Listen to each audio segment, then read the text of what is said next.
हे fish farmers, अगर आप अपनी मछली पालन का बिजनेस शुरू करने या बढ़ाने का सपना देख रहे हैं तो ध्यान से सुनिए, क्योंकि मेरे पास आपके लिए एक एक्साइटिंग न्यूज है। सरकार अब प्रधानमंत्री मत्स्य संपदा योजना के तहत 60% तक की भारी सब्सिडी दे रही है।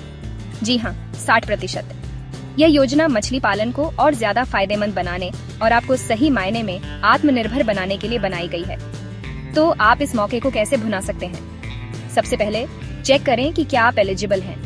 अगर आप मछली पालन से जुड़े हैं, चाहे आप नए तालाब शुरू कर रहे हों, हैचरी लगा रहे हों या मौजूदा सेटअप को मॉडर्न बना रहे हों, आप इसमें शामिल हो सकते हैं। अब अपने जिला मत्स्य पालन ऑनफिस या ऑनफिशियल सरकारी पोर्टल पर जाएं और एप्लीकेशन फॉर्म भरें। आपको अपना आधार कार्ड, बैंक डिटेल्स, जमीन के कागजात और एक बेसिक प्रोजेक्ट प्लान चाहिए होगा।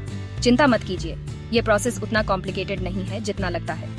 एक बार सबमिट होने के बाद आपकी एप्लीकेशन रिव्यू की जाएगी और अगर सब कुछ सही रहा तो आपको अपने प्रोजेक्ट कॉस्ट का 60% तक मिल सकता है या कुछ मामलों में 2 लाख रुपए तक। यह उन लोगों के लिए बहुत बड़ी राहत है जो इन्वेस्टमेंट कॉस्ट को लेकर चिंतित हैं। तो इस मौके को हाथ से जाने मत दीजिए। आज ही पहला कदम उठाएं, क्योंकि यह आपकी इनकम बढ़ाने और मछली पालन के आपके सपनों को सच करने का मौका है। सवाल है?